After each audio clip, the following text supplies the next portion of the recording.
Slipping just a bit, another bogey, and now 2 over par. I mean, think about what you're saying here. I've called golf with you for a long time, Frank, and at bunkers and water hazards. You're talking about solar panels and guard towers. This is unbelievable. Yeah, I'm starting to go crazy calling this game, Rich. Might have to go into solitary if this keeps up. Well, this one is offline just a bit. Look out. You know, that one is going to end up in the rough. Into the thick stuff. That's a difficult lie. Second shot coming out of the rough here. Nice approach shot. He'll be happy with that. And getting ready for the putt. Good work right there. He'll settle for par.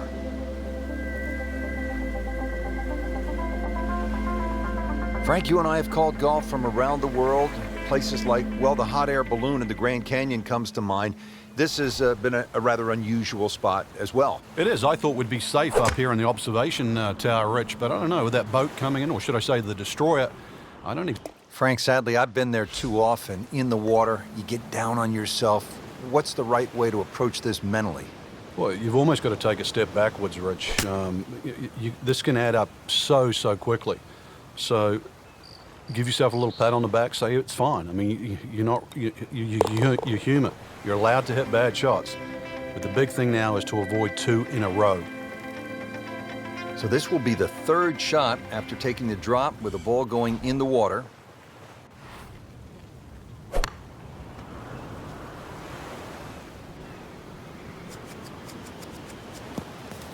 Good news is, Frank, you can see the golf ball. I guess the bad news is that's kind of an uncertain lie in that mulch. Yeah, there's nothing really good about that. You'd rather it be in the rough. Frank, just a shade outside 15 feet. Well, if you're going to be like that, Rich, it's 16 feet to be exact. So frustrating sometimes on the greens, isn't it?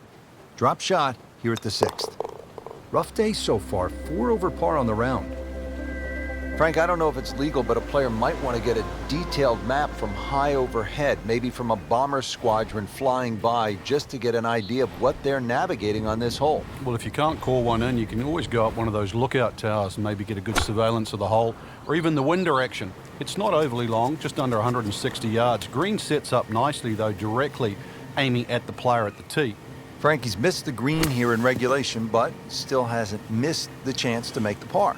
Yeah, it'd be interesting to see if he's got this shot in his toolbox coming up. Ball sitting down here in the rough. He's digging in. Spieth now for bogey. Oh, I thought he had that. Oh, man. Just pushed it. Boy, that hurts.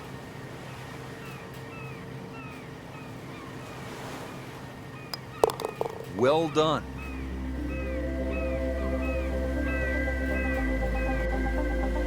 Now to the 8th hole, Frank, you really just need to follow the trail down to the green here at Paracel Storm. Barracks are probably the biggest problem in front of you. They're just short and left of this par 3 green. For the very observant, though, they'll notice a little one-on-one, perhaps a little basketball court just along the left side. Little 3-point shooting contest, you and I later on. This is a par 3. Solid play, heart of the green. Could use this, a putt for par. He'll take par and move on.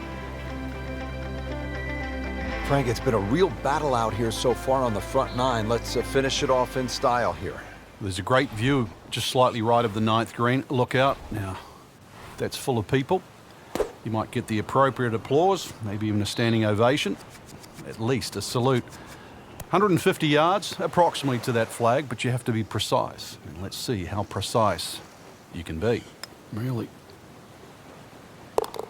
This is an awkward length. Oh, do that. Well, let's hope he can regain